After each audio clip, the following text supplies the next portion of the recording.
Olá, Tainá! Tudo Boa bem? noite, tudo bem, Boa Jaque? noite, tudo bem? Bom, que maravilha então. Pois bem, deixa eu organizar minha mente para organizar nosso papo, porque hoje falaremos sobre patrimônio industrial e eu, particularmente, patrimônio industrial e arquitetura ferroviária, Ferroviária. né? A Tainá, queria agradecer a Tainá primeiro. Nos conhecemos aqui por essa vida virtual, né, Tainá? Não tivemos Sim. oportunidade de nos conhecermos pessoalmente, mas vou dizer uma coisa que acho que a primeira vez que eu conversei com a Tainá já foi um papo muito gostoso. Acho que os assuntos bateram bem, não? A gente pode ver também que a gente consegue, enquanto uma fala de uma coisa, a outra fala de outra, e a gente vai se complementando, né? Ai, Que a gente ótimo! comentou que eu comentei com você que eu não falo sobre cartas patrimoniais e você falou que Uhum. fala sobre cartas patrimoniais. Eu falei, então tá ótimo. Eu falo da arquitetura, você junta as cartas aí no meio. Pois é, acho que vai ser um bate-papo legal. O assunto é arquitetura ferroviária e patrimônio industrial. Se alguém que estiver aí com a gente tiver algum comentário, algo que queira compartilhar também, por favor, escrevam e eu vou tentar, vou ver se eu dou conta aqui de seguir e ver os comentários e a gente faz um bate-papo bacana. Deixa eu te apresentar formalmente, Tainá. Fiz uma colinha aqui no meu computador, mas a Tainá, gente, para os que já estão, a Tainá é arquiteta urbanista, formada pela Universidade do Sagrado Coração de Bauru, mestre em arquitetura e urbanismo pela Unesp de Bauru e na linha de teoria, história e projeto, que é a mesma linha que eu sigo, inclusive, né? Estamos todos na mesma lida. Bom, a Sim. Tainá realiza pesquisas de arquitetura na área de arquitetura industrial, arquitetura ferroviária e tratados ferroviários, e também é colaboradora no projeto Memória Ferroviária, que fala hoje, né, a gente vai integrar os assuntos falando sobre então arquitetura ferroviária e eu trazendo algo relacionado ao patrimônio industrial, que são duas questões que estão extremamente relacionadas, não? A arquitetura ferroviária enquanto uma arquitetura que faz parte desse contexto muito forte no estado de São Paulo, e o patrimônio Sim. industrial que não envolve só isso, né, mas também envolve isso, e para gente aqui, aí em Bauru, você está em Bauru agora, Tainá? A quarentena eu vim passar em Piracicaba, na casa dos meus sogros, Tava. porque a Entendi. gente mora em Bauru, eu moro com meu marido num apartamento muito pequeno, a gente não tem quintal. Aí a gente veio para casa dos meus sogros, aproveitar que aqui tem quintal, aqui tem um solzinho bom também. E também, se alguém precisar, a gente pode dar um apoio, né? Então a gente veio juntar as forças na quarentena. Maravilha. Bom, mas todos estamos envolvidos no mesmo contexto, né? Dessa ferrovia que nos liga até o Sim, Porto. aqui em Piracicaba também, com certeza. Que ótimo! Pois bem, então vamos lá. Bom, como a gente já começou a comentar, né? No interior do estado de São Paulo, ou melhor, no estado de São Paulo em si, as ferrovias são um tema que é muito estudado. Inclusive, eu tenho um colega que também está no programa de pós-graduação da Unesp, que ele é de Santos, ele se formou em Santos e um dia ele virou para mim e falou: Nossa, Jaque, aqui vocês estudam muito a questão das ferrovias, né? E lá em Santos a gente estuda muito as questões dos portos. E é justamente, eu parei para observar quando ele me falou isso, é exatamente a relação que nos liga aqui no interior do estado de São Paulo, né? Muita gente estuda a questão das ferrovias. E no patrimônio industrial, inclusive, eu também estudo um edifício que está às margens da ferrovia. Que é E um edifício partindo, industrial, imagino. que é um edifício industrial, exatamente, o prédio que as indústrias Matarazzo operaram aqui em Prudente. Então, Legal. é um edifício industrial, exatamente. E eu queria, vamos começar, Tainá, falando qual é a importância dessa arquitetura ferroviária. Por que eu pergunto isso?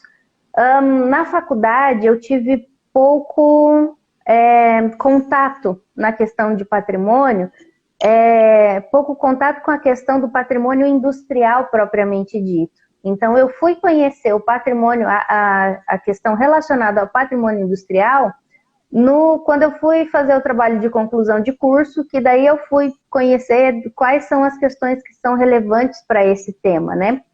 E se a gente for falar aqui do estado de São Paulo, que estamos inseridos, qual é a importância dessa arquitetura ferroviária para as nossas cidades?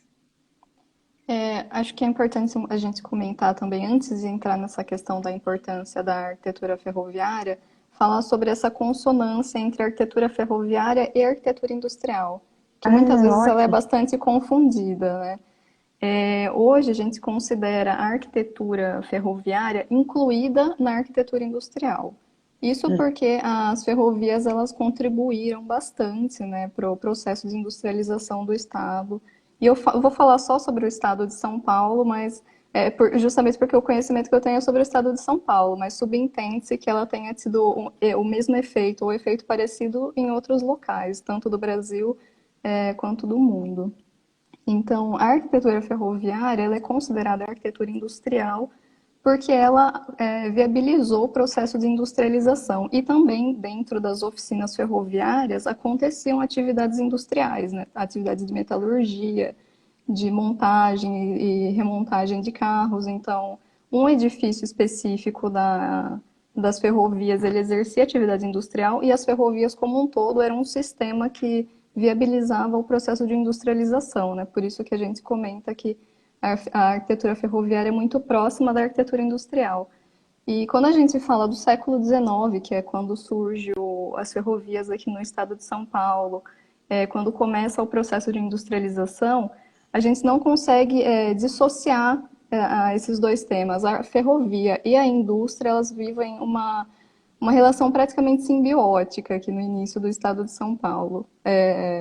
Eu falo aqui no estado de São Paulo, no início desse processo, elas vivem uma relação praticamente simbiótica. Qual que é a importância, né, dessa arquitetura ferroviária? Para responder essa pergunta, eu gosto de fazer uma brincadeira. Eu acho que a gente tem que sempre começar perguntando quem somos nós. Então, quando a gente fala eu sou fulano, eu sou filha de fulano, eu vim da cidade X, eu fiz o curso Y, eu estou buscando sempre no passado alguma coisa que me explique hoje. Porque a minha personalidade ela foi toda constituída com o que eu vivi no passado, né? Tudo que eu vivi no passado foi o que me fez o que me faz ser a pessoa que eu sou hoje. E é mais ou menos a mesma coisa que acontece nas cidades. Toda a história da cidade a gente consegue visualizar eternizada nas edificações e no traçado urbano. Então, essas edificações ferroviárias, elas representam uma parte da história, uma parte da personalidade da cidade, né? Ou então, quando a gente estuda a paisagem, uma parte da fisionomia da cidade. No caso das cidades do interior do estado de São Paulo, essas edificações, as edificações ferroviárias, elas podem estar ligadas na história da cidade de duas maneiras. Primeiro é quando a ferrovia atinge a cidade que já existia, né? Ou existia um vilarejo ou um município pequeno, a ferrovia atinge essa conformação urbana e aí ela consolida a malha urbana e faz crescer a população, que é o caso de Bauru. Em Bauru a cidade já existia, não era cidade, né, na verdade, era um povoado, era um vilarejo, era um município, era uma população pequena. A ferrovia chegou e fez aumentar essa população.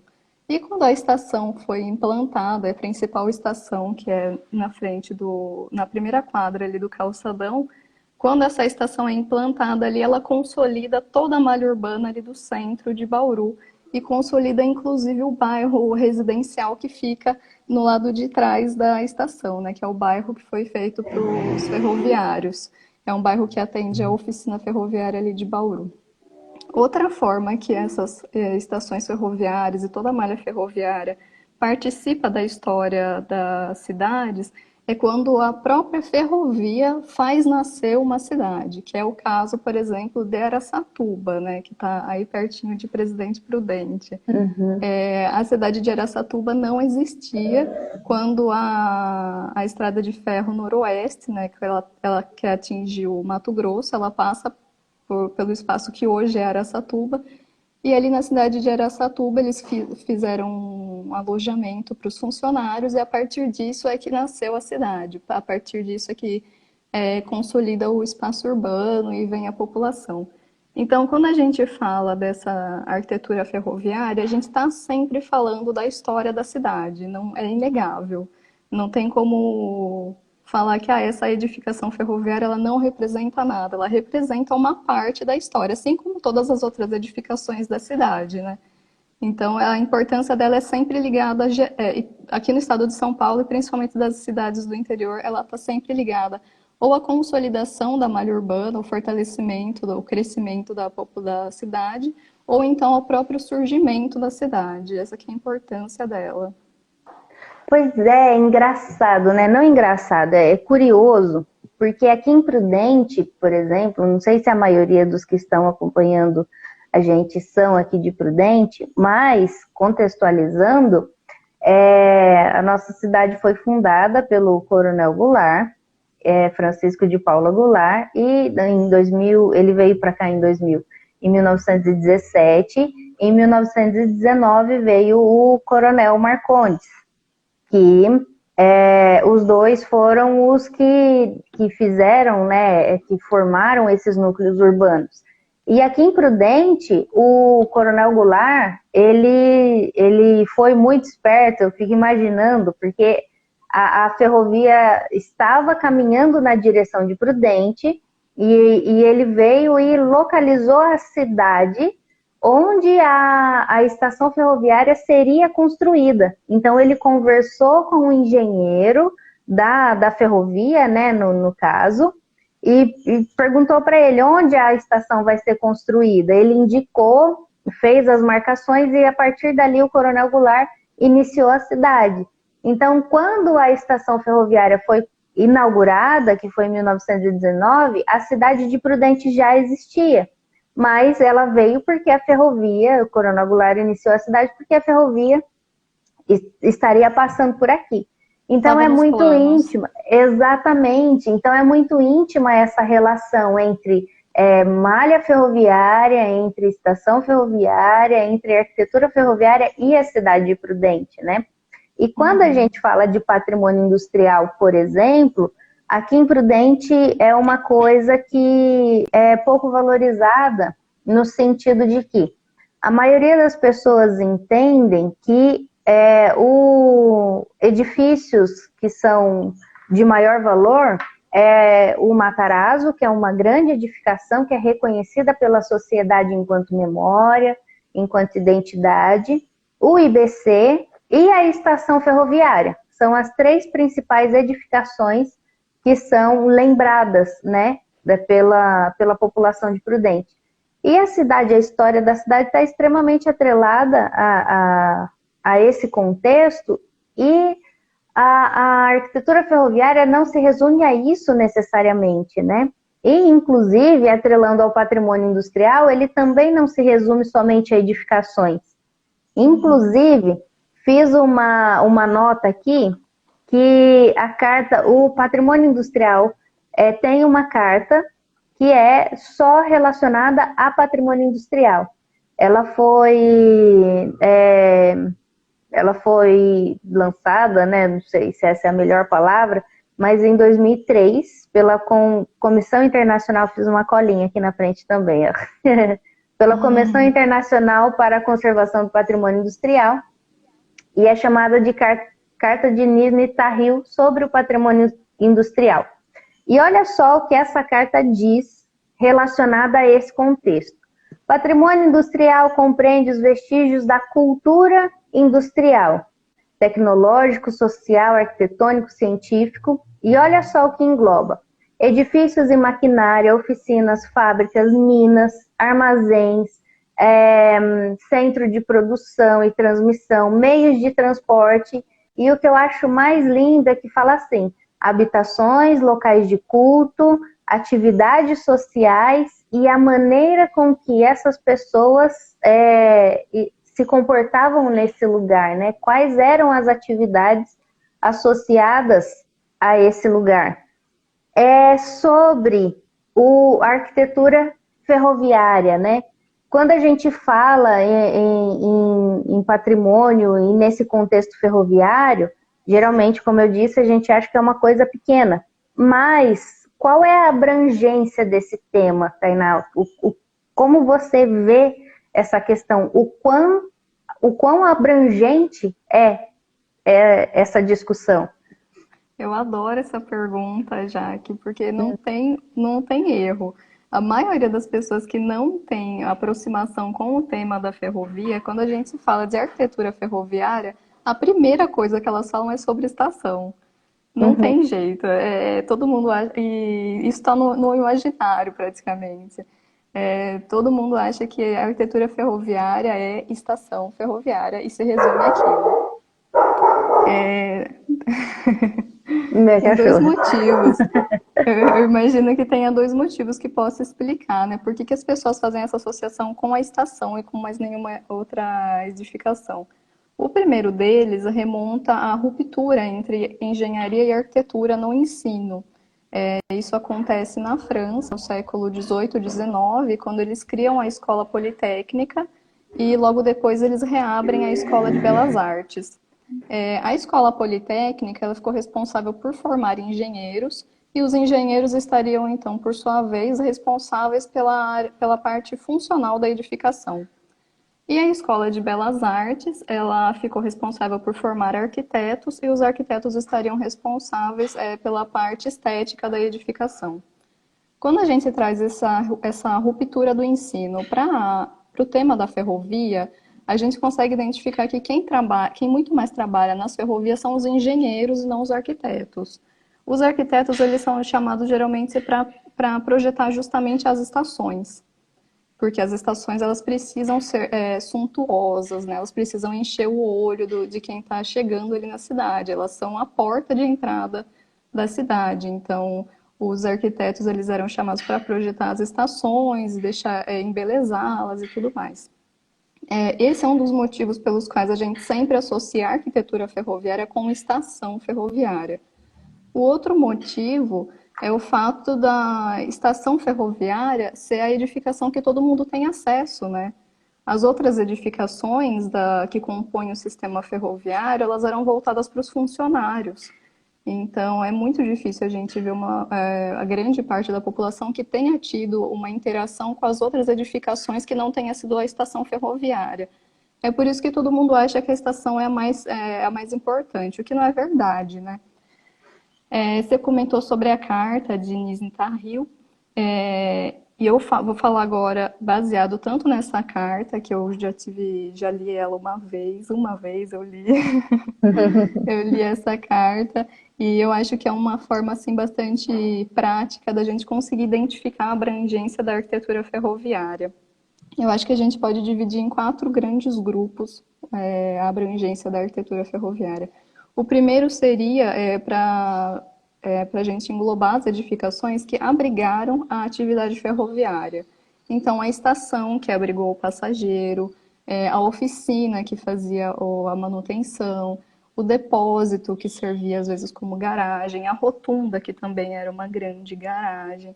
Todas essas edificações que abrigaram a atividade industrial. O segundo grupo, a gente fala sobre aquilo que viabilizou essa atividade. Então, pode ser o maquinário, como comenta na carta, né? Podem ser as pontes, ou então a própria ferrovia, a própria via, né, onde passava o carro, os móveis dentro das estações, tudo aquilo que viabilizou aquela atividade ferroviária. O terceiro grupo é tudo que veio em decorrência dessa atividade, que é o que você comenta, por exemplo, das habitações dos funcionários. Esses funcionários, quando eles abriram as oficinas ferroviárias, por exemplo, eles precisavam ter um lugar para morar próximo do trabalho. Isso também era uma questão até de dominação social, né, por parte da companhia. Mas são edificações que hoje são remanescentes desse período e são edificações ferroviárias, não tem como negar. As creches para os filhos, às vezes até as escolas técnicas também que eles desenvolveram na época para capacitar os funcionários. Todas essas edificações que foram criadas em decorrência da atividade industrial e para suportar a atividade industrial, não, perdão, a ferroviária, e também para suportar a atividade ferroviária. E o quarto grupo, a gente pode falar também sobre a imaterialidade, que é o que você falou, tudo que foi produzido por essas pessoas, são justamente as coisas que a gente não consegue pegar, né, que é o intangível. Então, são as festas, são os jogos de futebol, que muitas companhias ferroviárias organizavam, jogos de futebol. É o apito do trem, é o barulho da locomotiva. Inclusive, o Uhum. barulho da locomotiva é até tema de um poema, né, do Manuel Bandeira. Então, são coisas assim, que marcam, que ficam no imaginário, que são... a gente pode considerar um patrimônio ferroviário, mas não é um bem tangível, né? Ela é imaterial. Então, Sim. a abrangência de tudo das ferrovias, tanto em edificações quanto bens intangíveis, é muito grande. A gente está falando de um sistema muito, muito vasto. Olha, e quando você fala justamente dessa imaterialidade, e pegando também um gancho na sua primeira fala, que você comenta sobre a história, quem nós somos, de onde nós viemos, né? E lembrar desse joguinho, como você bem colocou, é uma coisa que eu percebi, e eu vi isso muito tarde, inclusive, que é linda na questão do patrimônio cultural num geral, né? E lendo sobre essa questão da materialidade e da imaterialidade, é muito perceptível como as duas coisas estão próximas. Não dá para a gente subdividir, esse é um patrimônio somente material, esse é um patrimônio extremamente imaterial, porque as duas coisas acontecem juntas, não é? A estação, Sim. se a gente for pegar a arquitetura industrial, por exemplo, é palpável, é extremamente material, mas as memórias que aquele lugar traz está relacionada à imaterialidade. E daí você comentou do apito do trem, do sino, de não sei o que bate. Menina, eu me lembro, assim, eu digo que eu tô saindo da crise dos 30 já por agora. Por quê? Fischer disse isso na live passada, inclusive, com o que a gente estava conversando com o Álvaro. Fiz 30 ano passado. E você me falou agora do apito do trem, eu me lembrei de quando eu era criança, que eu morava próximo à linha férrea, uma casa assim, eram uns 4 quarteirões, e tarde da noite a gente ouvia o apito do trem. E dava para ouvir, isso era muito nítido, estava bem longínquo, mas ainda dava para a gente ouvir. E E era passando um sempre no mesmo tempo, horário, né? exatamente! Nossa, era muito bacana. E eu me lembro hoje disso, justamente atrelando a essa relação de como isso, como o contexto, ou o que o patrimônio nos faz enquanto memória, né? É daí que vem a nossa identidade, é daí que vem as relações com o lugar em que a gente vive e com o que nos forma. Então, quando alguém me diz ou pensa que um patrimônio cultural é um edifício antigo, é um edifício que precisa ficar do jeito que está, porque ele, por alguma coisa importante, menino, eu fico triste de um jeito, porque quanto significado existe nessas edificações, e não só nas Sim. edificações, né? Nas pessoas que participaram desse espaço. E trazendo um pouco essa relação, tem uma vila lá em São Paulo que eu achei graciosíssima, ela é no Brás, a Vila Maria Zélia, você conhece? Sim. Meu Deus do céu, que representação da industrialização é aquele espaço. Era uma vila industrial, ela foi fundada em 1917, o mesmo período que Prudente foi fundada, inclusive. É uma vila industrial uma vila industrial para funcionários da fábrica têxtil Maria Zélia. Em Uhum. 1980 ela foi tombada. eu passei por lá e lendo, né, sobre essa vila, os moradores valorizam esse espaço de um jeito e ela tem um significado tão importante e às vezes a gente não consegue, né, ou as pessoas não conseguem enxergar esse significado atrelado ao patrimônio. E quanto é importante a gente preservar isso, seja com intervenções ou sem intervenções, de alguma forma manter isso vivo e participando da vida da cidade, né? Tem Se a um gente for exemplo falar também. nisso, opa, perdão, pode dizer. Perdão, não queria te cortar, mas só Não tem pegando um problema. gancho, dando mais um exemplo, recentemente eu tive contato com uma indústria que ela chamava Manufatura de Tapete Santa Helena, que ela fica em Jacareí. A edificação ela é protegida no âmbito estadual, ela foi protegida pelo CONDEFAT, para representar, né, tudo que aquela edificação foi, as atividades daquela edificação. Mas o que é mais interessante nesse tombamento é justamente o que ocorria dentro daquela fábrica, né? A manufatura. As pessoas faziam tapete à mão, tapete de lã à mão. E era um trabalho assim minucioso. Então é toda uma técnica que está envolvida que não tem como a gente tombar uma técnica, né? Porque ela Uhum. não, ela é intangível, a gente não consegue pegar a técnica, mas ela pode ser passada para as próximas gerações, ela pode ser eternizada com vídeos, ela pode ser eternizada com documentários, enfim. Mas é um outro exemplo, tanto o caso da Vila Maria Zélia que você comentou, essa fábrica, essa manufatura também é um bom exemplo sobre a imaterialidade, né? Como ela faz toda a diferença. Pois é, e essa imaterialidade só acontece se o homem estiver participando, né? Aí a gente Sim, vê, e o professor Upiano Menezes, acho que eu citei também parte desse trecho na sexta passada, o quanto ele diz que as duas coisas estão atreladas. A imaterialidade uhum. depende de um corpo material para que ela se faça. Sim, com E, certeza. extraordinário, isso me encanta. Sempre que eu vejo isso me encanta. E se a gente for pensar, relacionado ainda a essa arquitetura industrial, essa arquitetura ferroviária, sobre a percepção do espaço. Por que eu penso na percepção do espaço? Eu observo não, os complexos ferroviários e os complexos industriais, eles estão inseridos geralmente nos centros urbanos das cidades, né? Por exemplo, aqui em Sim. Prudente, o Matarazzo, o IBC, a estação e as demais edificações que participaram desse período estão localizadas exatamente no centro da cidade. Ah, tem a Sambra também. A Sambra, meu Deus do céu, a Sambra tinha 22 galpões e eram 24 galpões e 22 foram demolidos para construir um conjunto habitacional, né, de uma empresa privada. Então, esses complexos, quando eles não estão abandonados, eles são demolidos, geralmente.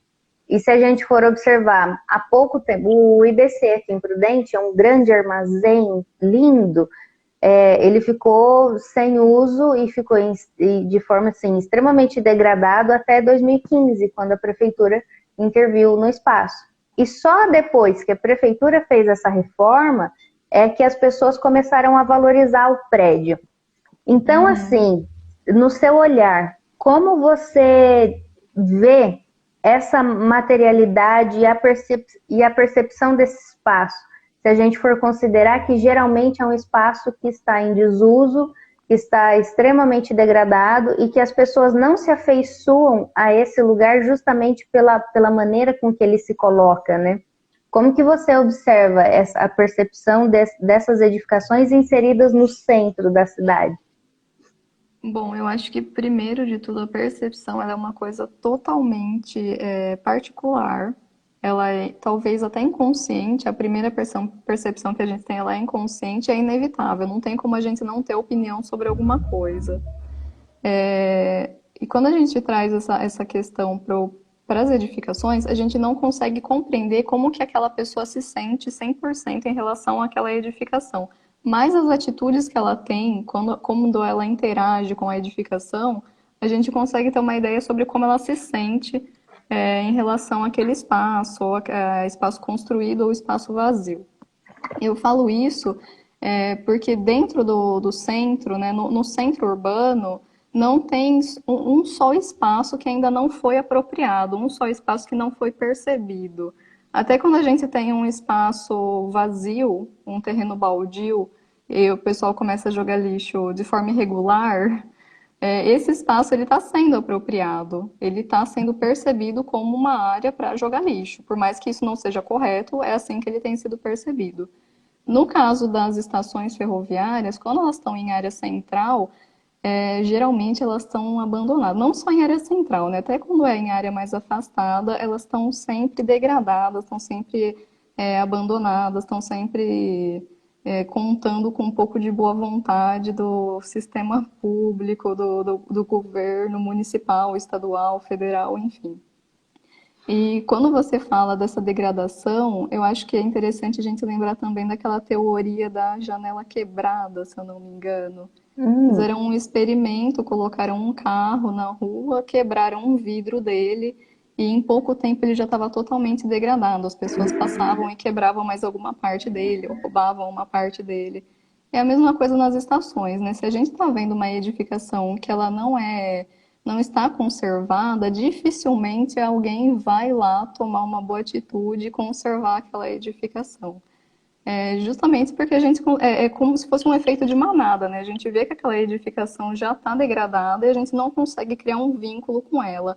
Só que ela vai ser ocupada, muito provavelmente para atividades ilícitas, né? Que a gente acaba vendo isso em muitas estações ferroviárias, em muitas áreas centrais. Porque são locais só de passagem, não são locais de permanência. A gente não consegue criar um vínculo com aquele local.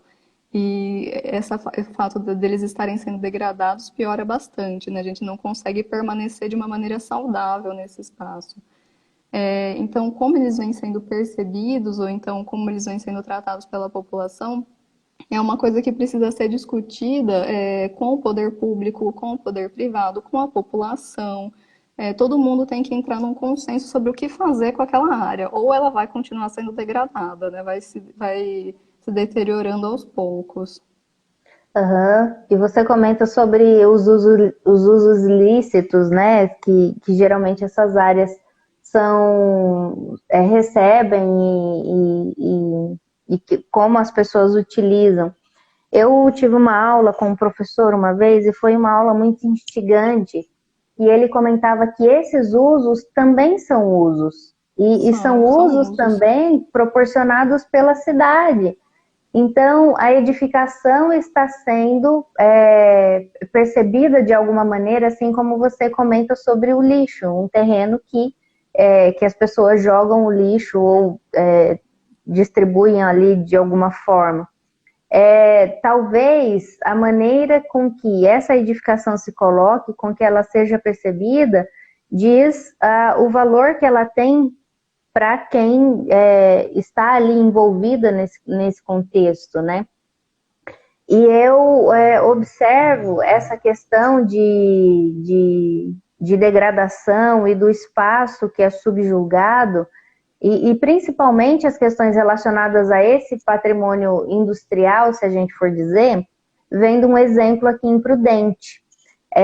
Eu comentei da Sambra agora há pouco, e era um complexo enorme, é um terreno assim, de extremo valor, que já estava também em desuso há muitos anos, e é de uma empresa privada.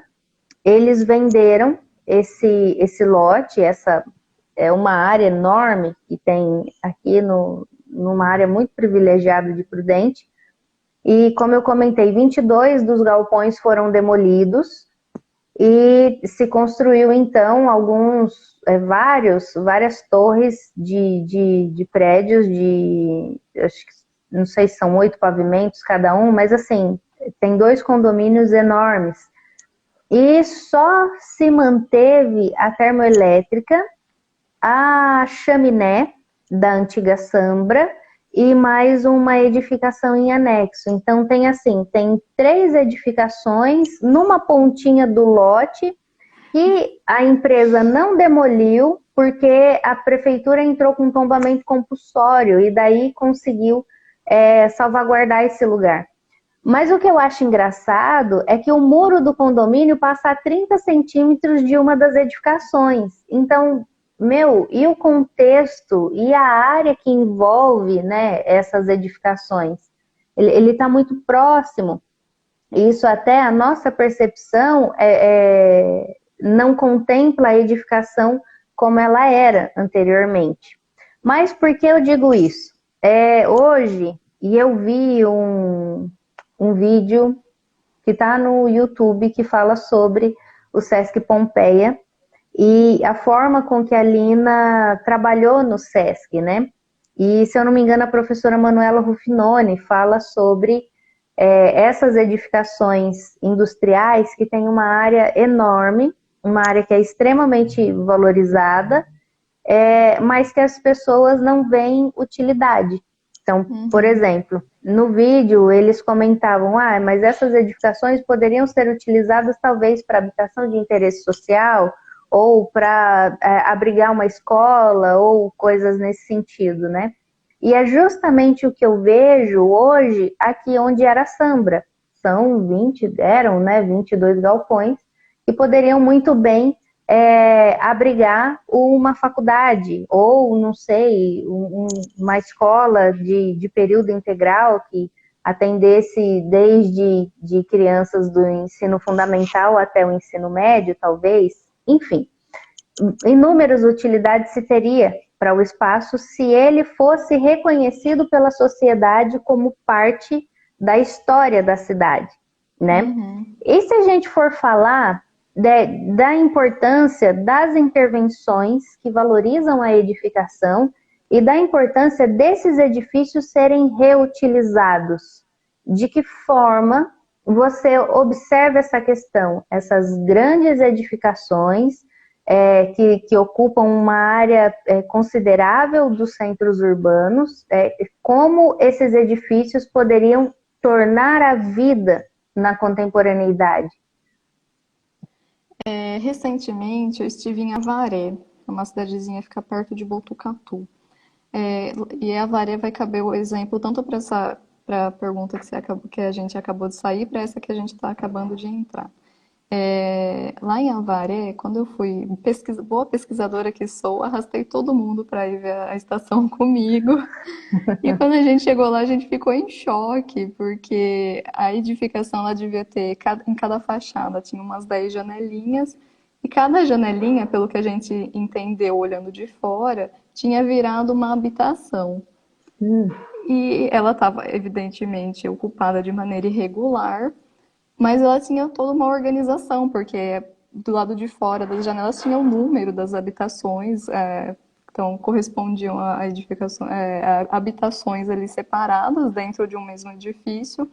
Tinha uma placa que eu adorei, que estava escrito assim: ocupado, vamos respeitar o local.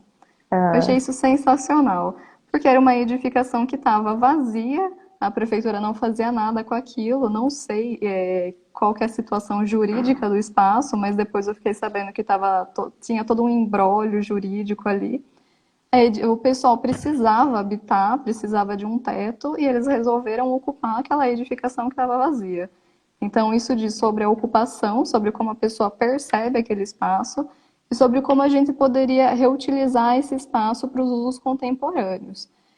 A maioria das estações ferroviárias e todas as outras edificações ferroviárias, elas costumam ser eleitas para usos culturais, o que eu acho extremamente válido, eu acho super interessante a gente fazer um museu, a gente fazer uma escola, mas será que é isso que a cidade está precisando? No caso de Avaré, por exemplo, por que a gente não formaliza, não regulariza isso? Por que não fazem uma reforma naquela edificação? Vamos fazer então um espaço para abrigar o pessoal em situação de vulnerabilidade. A gente tem essa opção, se é o que a cidade está precisando e é o que o espaço permite abrigar, então a gente pode fazer isso, unir o útil ao agradável. Outro exemplo que eu posso comentar também, e ele é bastante recente, lá em Belo Horizonte tem uma serraria. Ela chama, acho que ela chama Souza Pinto, Serraria Souza Pinto, quase certeza que esse é o nome dela. É uma edificação do fim do século XIX e ela já tinha sido adaptada para usos culturais, ela já vem sendo utilizada para usos culturais. E recentemente, acho que tem um mês mais ou menos, eles readaptaram o espaço para receber a população em vulnerabilidade social que podia se infectar com o coronavírus. Então, Hum, agora é um espaço que as pessoas vão para tomar banho, vão para se alimentar. Eu acho que elas podem até dormir em alguma área ali, não tenho certeza. Mas é uma apropriação do espaço que é bastante interessante, né? Ela está adaptada à nossa situação contemporânea. Então, sobre os usos que esse espaço pode ter, eu acho que vai depender de um estudo muito grande, de um estudo amplo, e que não é feito só por arquitetos, não é uma discussão restrita aos arquitetos, é uma discussão de um grupo multidisciplinar, talvez até interdisciplinar, que a gente possa visualizar quais são as possibilidades do espaço e quais são as necessidades daquela cidade, né? Porque não adianta a gente fazer um museu se a cidade não quer um museu. A gente tem que uhum. atender a população. Exatamente. E eu acho esse ponto também é bem importante, né? Porque às vezes eu até vejo em alguns trabalhos de conclusão de curso, alguns alunos vêm falar comigo na faculdade, eu queria propor uma galeria de arte, um museu, uma biblioteca, um centro cultural em um edifício que está sem uso em determinado lugar. Mas eu acho que essa questão que você levanta é extremamente importante no sentido de qual é a necessidade da cidade, né?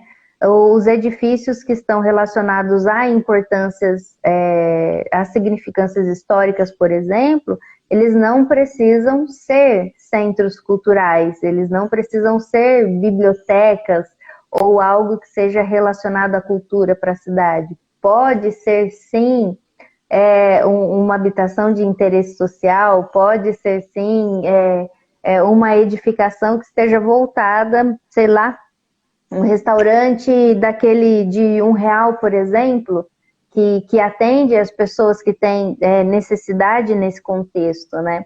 Então, é importante isso ser discutido. Quais são os usos que essas edificações podem receber e que a É cidade precisa?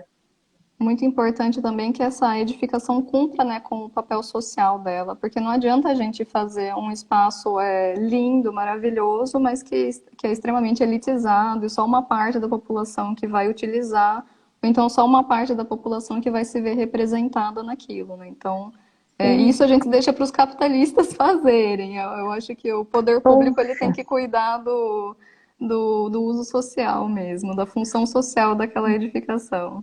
Pois é, menina. E olha, você falou sobre isso, eu vi até aqui que um amigo meu de São Paulo entrou, o Fabrício, e eu lembrei de um exemplo em São Paulo, necessariamente, o antigo hospital, Complexo de Hospitais Matarazzo, se eu não Sim, me engano, lá pertinho da avenida ali, da Avenida Paulista. E é sim. engraçado, e é justamente isso, porque assim, tá sendo feito, eu sigo a página do Instagram deles, e está sendo feito um reboliço de que aquela edificação, aquele complexo está sendo trazido à vida, que eles estão recuperando isso, aquilo, respeitando a memória, respeitando a identidade, mas vai ser um belo de um hotel, Por não apenas sei quantas R$ 1.000 ao estrelas. dia, você pode Meu utilizar desse Deus! espaço. Como assim? Olha só a versão da história, porque o edifício foi maternidade, foi um hospital que atendeu tanta gente, que foi significante para uma época, para a sociedade, né, o uso social. E hoje, ok, é ótimo que ele esteja sendo, que esteja recebendo uma intervenção, mas é uma intervenção que vai se restringir a um público, necessariamente, Sim, né? Eu não sei se eu vou conseguir entrar lá, inclusive, depois que estiver pronto, porque isso me deixa muito triste, necessariamente, né? Porque quais são os usos que estão sendo dados às edificações que fizeram parte da história das cidades, não é? sim. E considerando que é parte da história da cidade, ela tem que ser tem que ser atualmente utilizada por toda a cidade, né? Ela não pode só elencar um público para utilizar. Essa é Pois uma é, grande justificativa pelo qual a gente não pode elitizar esses espaços. pois é, e a mesma questão que eu fico pensando, rapidinho, só tocando num assunto que a gente nem tinha conversado, inclusive, mas sobre o IFAM está sendo dirigido por uma pessoa que não tem o mínimo de conhecimento na área. E eu fiquei assim, extremamente aterrorizada com o que ela citou, que é uma das diretrizes do trabalho deles. Eu até marquei aqui, que eu vi isso semana passada, mas ela diz o seguinte, que uma das principais diretrizes é estabelecer parcerias que auxiliem na consolidação do patrimônio cultural brasileiro como vetor de desenvolvimento para as cidades. Ou seja, essa pessoa formada em turismo e hotelaria, que tem sua formação toda voltada para marketing, planejamento, inteligência competitiva, que não tem nada a ver com patrimônio ou com algo relacionado a isso, uma das principais questões que estão sendo abordadas, ai, que ótimo, olha, desculpa eu cortar aqui, mas a Mariana Comitri está falando que leu que tiraram ela.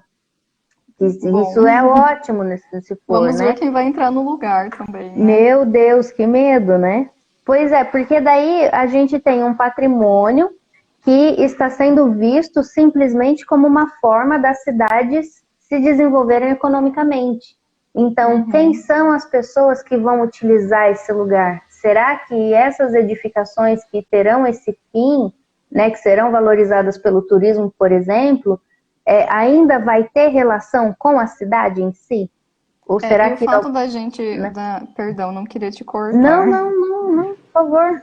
O fato da gente acabar voltando essa edificação para um uso extremamente comercial e muitas vezes um uso totalmente elitizado, a gente perde o vínculo histórico com aquela edificação, porque a população, vamos falar assim, a maioria da população, ela não vai conseguir ter acesso àquilo. A gente considerando que hoje o Brasil é um país que a maioria das pessoas, a maioria dos pais de família, das mães de família, elas estão ganhando um salário mínimo para sustentar uma família inteira, são pessoas que não vão ter acesso a esse espaço. E são pessoas que vão acabar não criando um vínculo, fortalecendo o vínculo histórico com aquele espaço. Então, não tem como a gente elitizar isso daí e não perder o vínculo histórico, né? Hoje, se hoje as estações ferroviárias ainda são vistas, se ainda são consideradas uma parte da história, é porque grande parte da população teve acesso a elas, né? Por mais que a pessoa não comprasse um ticket, ela ainda conseguia entrar no espaço, ainda conseguia utilizar aquela área. Então, se a gente pega uma edificação histórica e restringe ela para um público específico, aquele público, a hora que mudar a moda do Instagram, a moda da blogueira, eles vão sair daquela edificação, vai perder totalmente o vínculo com aquela edificação e a história dela também está perdida. Para eles demolirem aquilo lá e transformar em shopping também é 2 minutos, né? Pois é. Eu acho que é uma situação que precisa ser colocada em pauta, né? Aqui em Prudente, a estação ferroviária está sendo utilizada como sede do Poupa Tempo, o que eu acho que é muito bom, porque se ela é um uso que as pessoas conhecem o lugar, permeiam o espaço, percebem esse lugar, e mesmo que elas não conheçam a história, elas estão vivenciando a edificação, que é um documento, né? Então, eu acredito que sim, que o patrimônio industrial, que o patrimônio ferroviário, que o patrimônio edificado em si precisa ter um uso e que esse uso seja vivenciado pela sociedade contemporânea, né? E que esse uso também possa ser bastante estudado, né, antes de ser aplicado, antes de ser posto em Claro, prática. claro. Sobre o fato de ser uma unidade do Poupa Tempo, as antigas oficinas ferroviárias de Jundiaí, da Companhia Paulista, que foi o que eu estudei no mestrado, uma seção delas também corresponde a uma unidade do Poupa Tempo. Existem estudos que ficam, que estão teorizando, estão se perguntando se esse é realmente o melhor uso. Não sei Uhum, responder se é de fato o melhor uso, mas pelo menos é um uso. A edificação não foi demolida e uhum, as pessoas estão utilizando aquele espaço, elas ainda podem ter um contato com aquela edificação, mas eu acho que é sempre válido a gente respeitar também a história do local, fazer todo um estudo sim. prévio se aquela atividade ela é cabível para aquela edificação, se ela vai respeitar de fato a história e a arquitetura daquela edificação. Sim, não pode ser uma intervenção arbitrária, né? Com O certeza. importante é que ela valorize o edifício. E só fazendo uma correção, acho que eu comentei poupa tempo, né? Na realidade é PROCON. Ah, tá. O uso aqui é PROCON, mas que também é voltado ao atendimento à sociedade, né? Sim. Bom, Tainá, eu acho que eu queria agradecer a você pelo nosso bate-papo. Estamos chegando aí a uma hora de conversa. Passou muito E, rápido. nossa, passou demais, né? Eu tava ali pescando o tempo, falei, ah, não, vai dar tempo tranquilo, mas já é 10 para as 9. Mas eu queria agradecer de verdade por você compartilhar, né, parte da sua pesquisa, dessa discussão do patrimônio industrial que é tão pouco conhecido, inclusive dentro das graduações, né? Digo porque eu pouco ouvi falar sobre patrimônio industrial e arquitetura ferroviária na graduação, mas que é uma coisa que é muito presente no nosso dia a dia, é muito presente no contexto da cidade e da nossa história, né? No interior do estado de São Paulo, por exemplo. Sim. Já que eu agradeço de coração o convite, o voto de confiança. A gente foi apresentada pelo Matheus Chaparin. Também quero agradecer o Matheus por ter me indicado. Ele é E ótimo. obrigada pelo espaço. Foi uma conversa muito boa, eu adorei. Parabenizar você, o pessoal do Galpão também pelas atividades que vocês têm feito. Tenho assistido também as lives, tem sido muito legal, muito Bacana. interessante. Se precisar de mais alguma, estou aqui, vou adorar Ah, por favor. participar de qualquer outra atividade. E quando a gente voltar no presencial, né, que não sabemos quando acontecerá, mas fica o convite. Fica o convite Ah, para muito você passar obrigada. por Prudente, conhecer a nossa arquitetura ferroviária.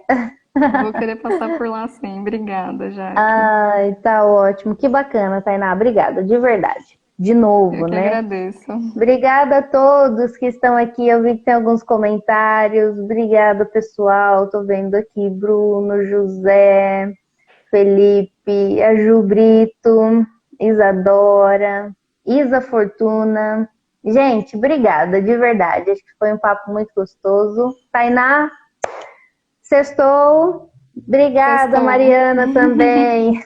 Sextou para todos nós em casa. Eu ia trazer uma tacinha de suco de uva para fingir que Ah, era vinho, eu achei que você mas ia querer tomar um esqueci. suco de laranja. Ah, menina, não, laranja tem muita, como que chamam? Não sei, laranja tem muito alguma coisa que eles dizem.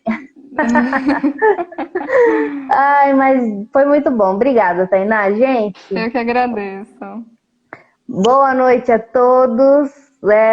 Um bom final de semana. E próxima sexta-feira teremos o nosso último encontro falando sobre patrimônio. E logo em seguida virá a Eda, que é uma das colaboradoras aqui também do Galpão, que ela vai falar sobre cultura. Então a gente vai fazer esse link estamos fazendo, né, com patrimônio cultural, esse link entre arquitetura e cultura, que patrimônio envolve as duas coisas, né? Cultura e arquitetura. Que ótimo. Gente, obrigada, um beijo. Obrigada, Tainá. A gente Beijo, se tchau, vê. boa noite. Tchau, tchau, boa noite.